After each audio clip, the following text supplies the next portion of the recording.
Imagina un jefe que no solo te dice qué hacer, sino también cómo pensar, reír y respirar. Ahora multiplica eso por todo un país.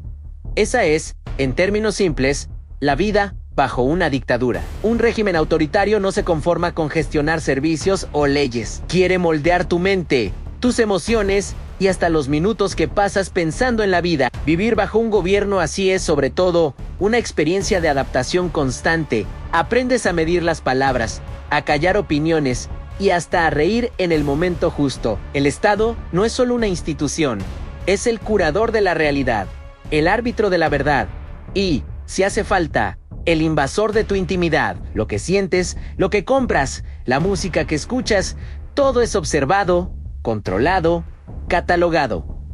La diferencia entre lo público y lo privado se borra. Tu vida entera pasa a existir bajo la lupa de un poder que no tolera errores. La historia nos muestra que esto no es un fenómeno aislado. La Alemania nazi, la Unión Soviética de Stalin, el Chile de Pinochet, la Corea del Norte de la dinastía Kim.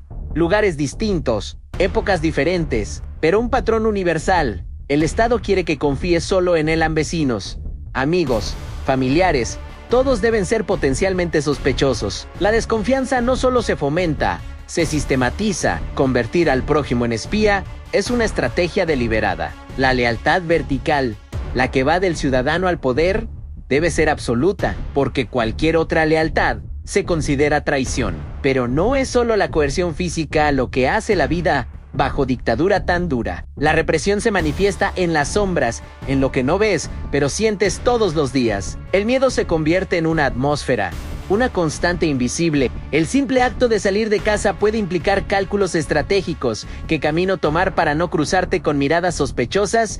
¿Quién es de fiar? ¿Qué comentario es seguro? ¿Y cuál puede interpretarse como subversivo? Y si intentas resistir, aunque sea mínimamente, el costo es alto. La supervivencia exige una gimnasia moral permanente. Mentir, omitir, sonreír cuando quieres llorar, todo se vuelve parte del manual no escrito de la existencia autoritaria. Y sobre todo, aprendes que la línea entre la normalidad y el desastre es fina, flexible y a menudo decidida por alguien que nunca cruzó tu camino, pero que puede destruir tu vida en segundos. Al final, vivir bajo una dictadura es como habitar un castillo sin salida, con cámaras en cada pared, pero sin certeza de quién está realmente vigilando. No solo sufres restricciones políticas, habitas un entorno donde la imprevisibilidad es la única constante y la supervivencia se convierte, paradójicamente, en tu principal forma de resistencia. El miedo en una dictadura no es algo que aparece de vez en cuando,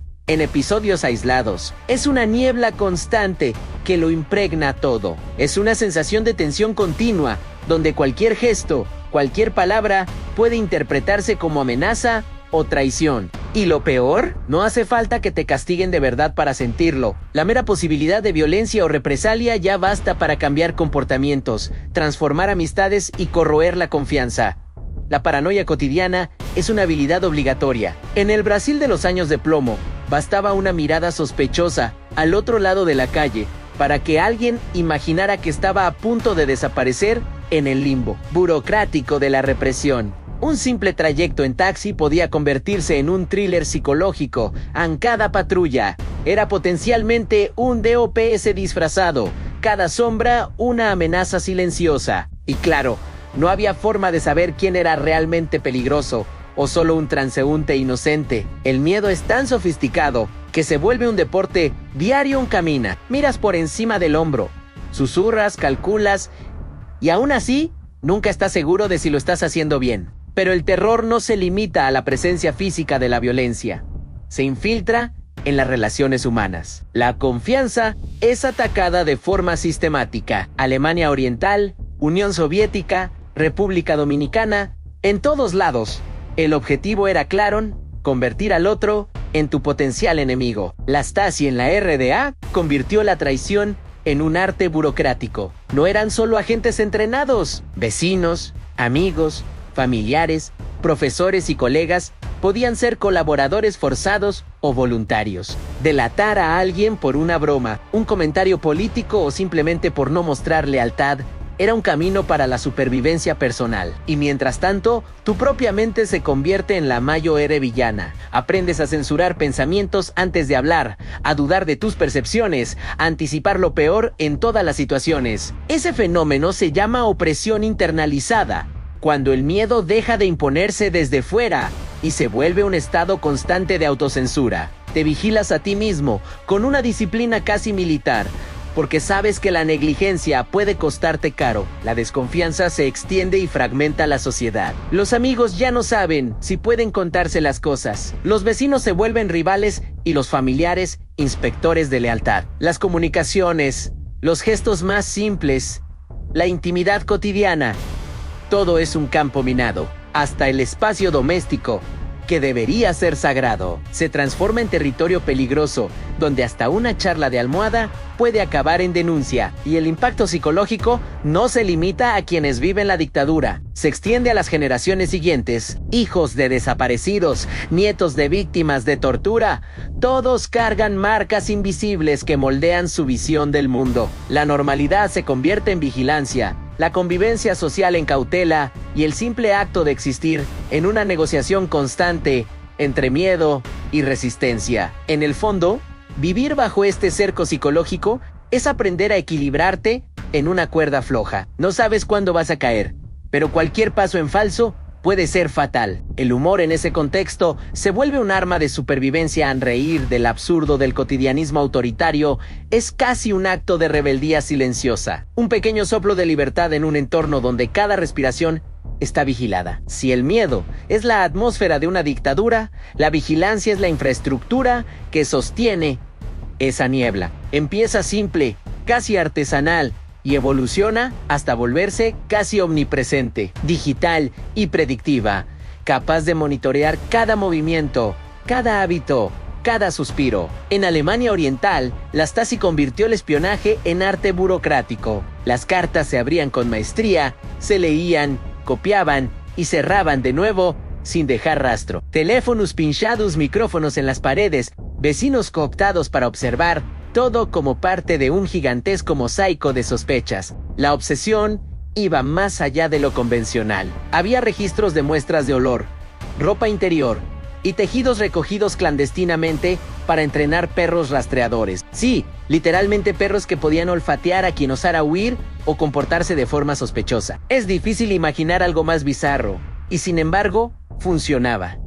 La Stasi no necesitaba prisiones llenas. La amenaza, la manipulación psicológica, la humillación silenciosa ya destruían vidas sin que nadie supiera exactamente cómo. En Corea del Norte, la vigilancia es comunitaria y obligatoria. Cada barrio se divide en pequeños grupos que se vigilan mutuamente. El vecino que no te delata es tan culpable como quien comete la infracción. Radios y televisores están sintonizados solo para captar lo que el Estado permite. Ver dramas surcoreanos o noticias occidentales es delito. Entrar en tu propia casa puede implicar inspecciones sorpresa. La rutina diaria es un campo minado y aprendes rápido que cualquier comportamiento fuera de lo normal se interpreta como amenaza.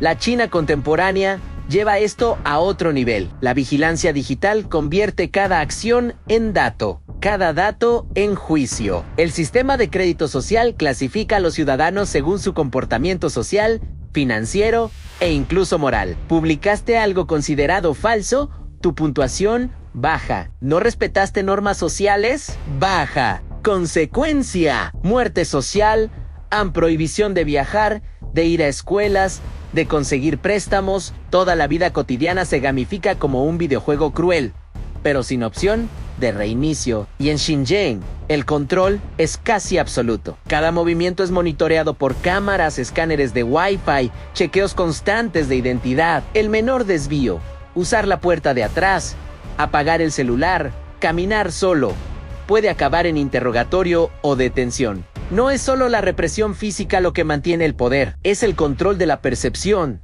la manipulación de cada gesto, cada elección aparentemente trivial. El Estado crea la ilusión de normalidad mientras cada paso tuyo se registra y analiza. Vivir así es como morar en una casa de cristal dentro de un laboratorio gigante. Cada acción, cada suspiro, cada interacción social es potencialmente un dato, una prueba, una sentencia. Y lo más cruel, aunque nunca hayas hecho nada malo, la vigilancia transforma la vida común en un ejercicio constante de cautela, paranoia y autovigilancia. El humor sobrevive como una válvula de escape. Reír del absurdo del sistema, de la obsesión por detalles insignificantes, del exagerado de las reglas, se convierte en un acto de supervivencia, casi una protesta silenciosa contra la totalidad del control. En una dictadura, controlar calles y edificios no basta. El verdadero poder está en controlar lo que la gente sabe,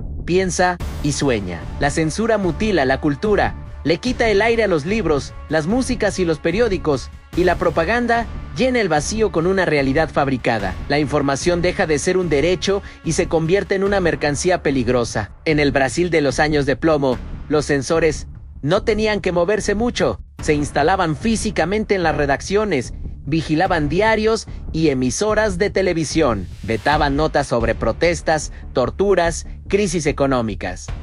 Pero los periodistas no eran solo víctimas, eran malabaristas creativos. Recetas de pasteles se publicaban en lugar de noticias prohibidas. Poemas clásicos de Camus se convertían en códigos secretos. Quien supiera descifrar entendía el mensaje. Aquí censuraron algo importante. En la radio, en la música, florecía el lenguaje sópico.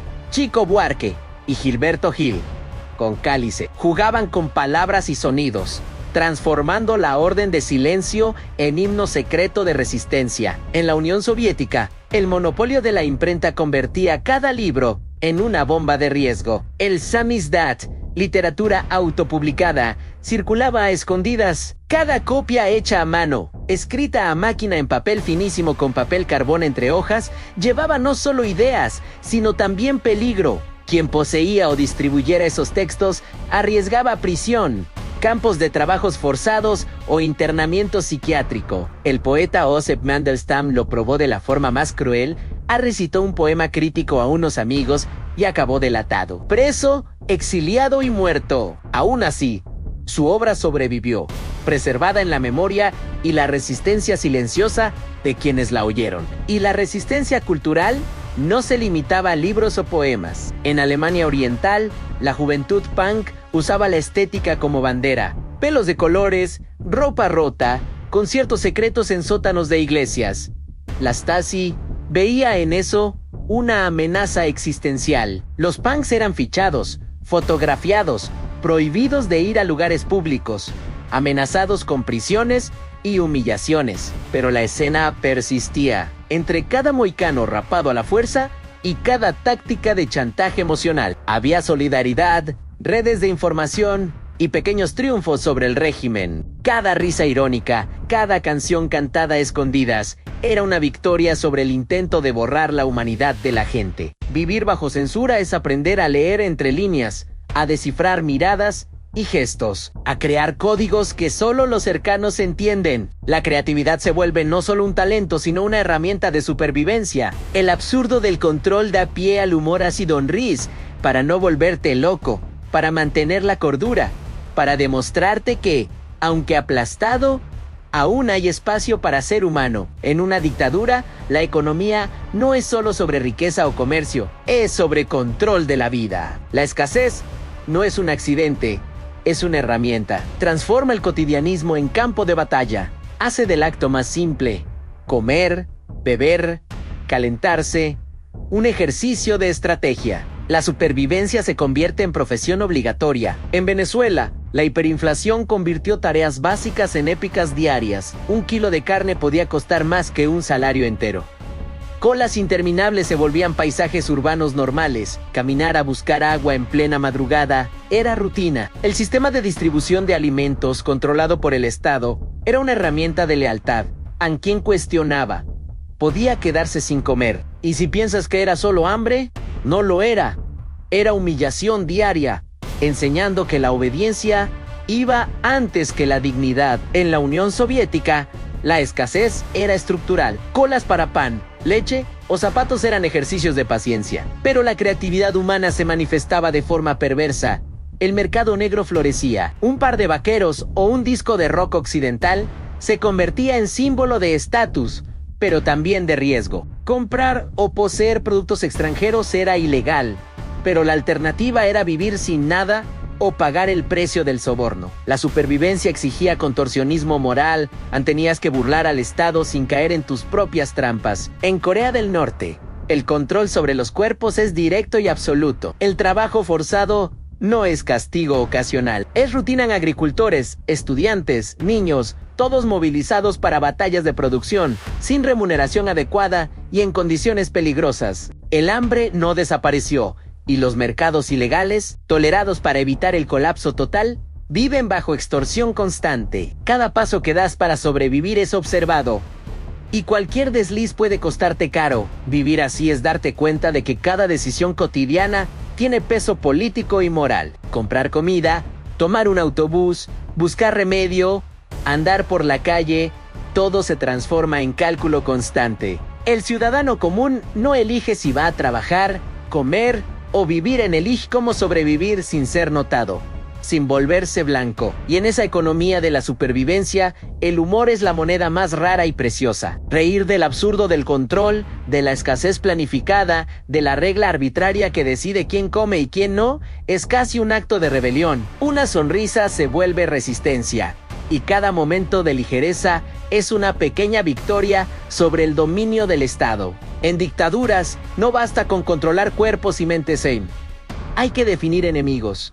Crear al otro es esencial. Sea racial, político o sexual, el enemigo interno justifica la represión y legitima el horror. Quien no encaja en el molde del régimen es tratado como amenaza, y el simple hecho de existir se vuelve delito. En la Alemania nazi, los campos de concentración estaban organizados con jerarquías crueles. Judíos, opositores políticos, homosexuales, cada grupo marcado con triángulos de colores, cada color significando un sufrimiento específico. Los hombres del triángulo rosa, homosexuales, eran sometidos a las tareas más pesadas y peligrosas: el aislamiento, la humillación, la violencia sexual y los experimentos médicos convertían la supervivencia en un juego macabro de resistencia diaria. Aún así, entre el horror y la muerte, surgían pequeñas formas de solidaridad, mostrando que la dignidad humana no desaparece del todo, ni en los escenarios más brutales. En América Latina, durante la Guerra Sucia,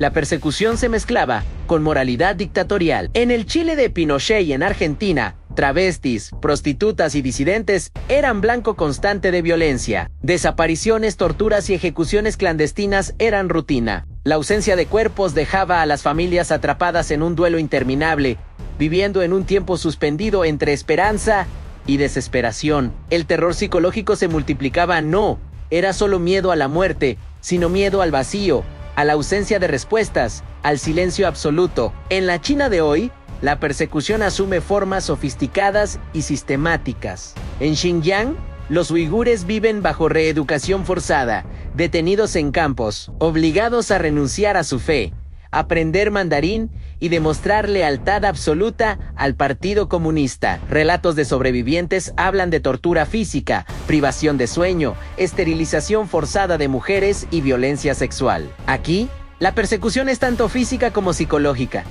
A la identidad cultural se destruye como parte de la obediencia obligatoria. Y la intimidad se vuelve campo de experimentos de poder. Vivir bajo la constante amenaza de ser el otro es aprender que tu propia existencia puede interpretarse como crimen. Cada gesto, cada opinión, cada elección, hasta la forma de vestir o hablar, se vuelve potencialmente peligrosa. El humor, una vez más, se convierte en escudo. Reír del absurdo del sistema, del exagerado de la persecución, de la complejidad burocrática que decide quién vive y quién desaparece, es una forma de sobrevivir sin doblegarte del todo. La risa no elimina el miedo, pero mantiene viva la chispa de la humanidad, incluso en los escenarios más oscuros. Cuando la vida se vuelve imposible dentro de los muros de la dictadura, la huida se transforma en la única opción. Pero escapar no es solo cruzar una frontera, es navegar laberintos de violencia, traición y desesperación. Cada kilómetro recorrido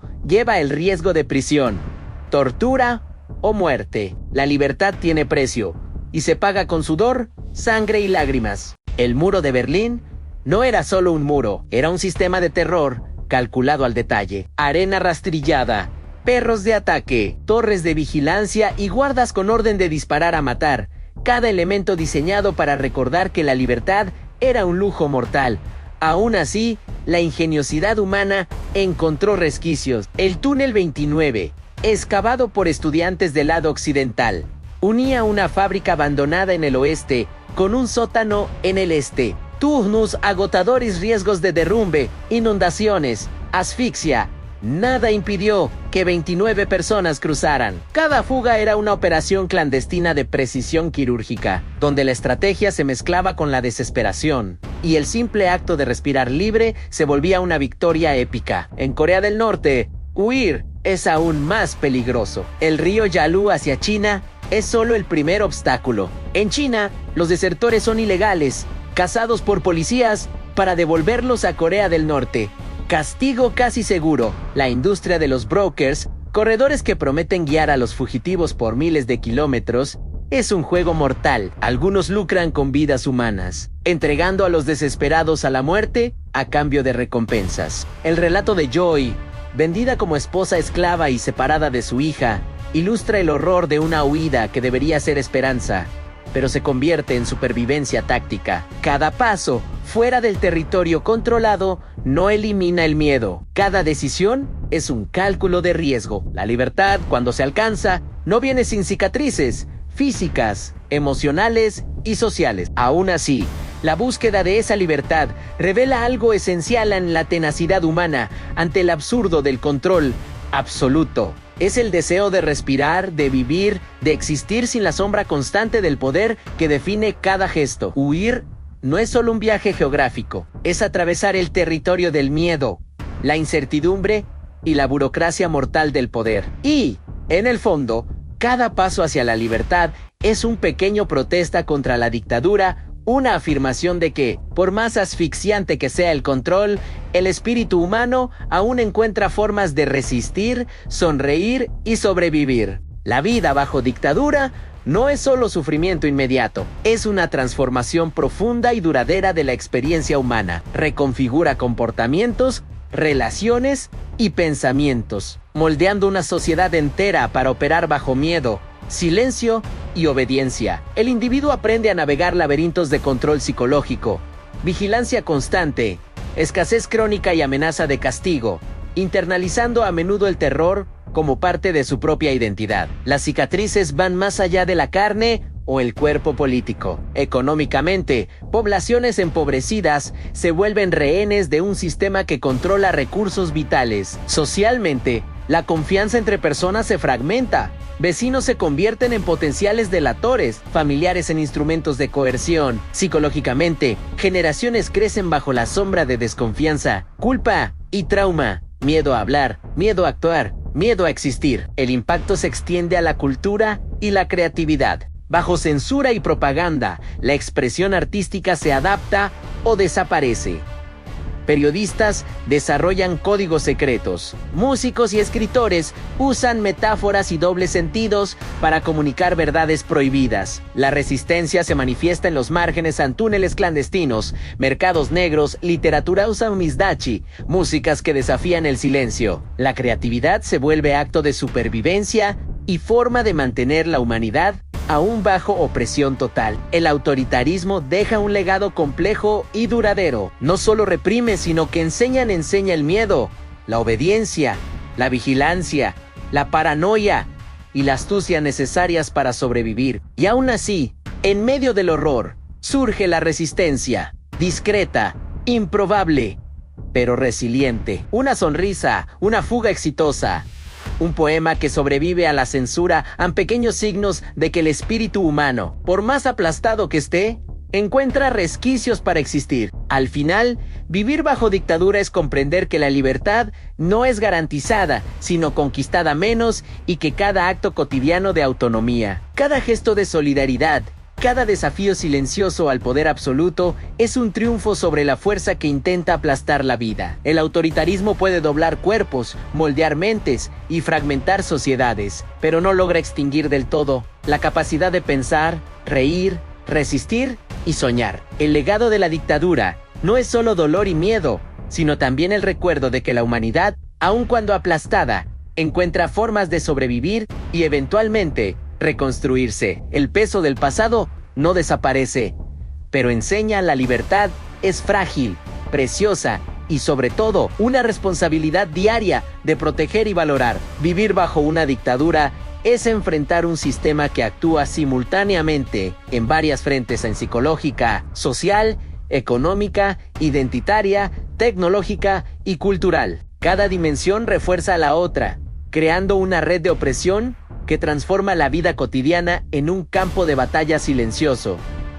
Psicológica en el miedo se vuelve constante. La amenaza de violencia, real o imaginaria, moldea pensamientos, gestos y relaciones. Paranoia, estrés traumático continuo y vigilancia internalizada convierten la mente en un territorio controlado por el Estado. La confianza interpersonal se desvanece y el trauma intergeneracional perpetúa la inseguridad por décadas. Social, la dictadura fragmenta comunidades, vecino, amigo, pariente, todos pueden volverse delatores. La desconfianza sistemática impide la solidaridad, asegurando que la lealtad principal sea vertical, hacia el poder, y no horizontal entre ciudadanos. Económica en escasez crónica y control de recursos vitales crean dependencia, colas interminables, mercados negros y manipulación del acceso a alimentos y servicios convierten la supervivencia diaria en actividad estratégica. La obediencia y la sumisión son premiadas,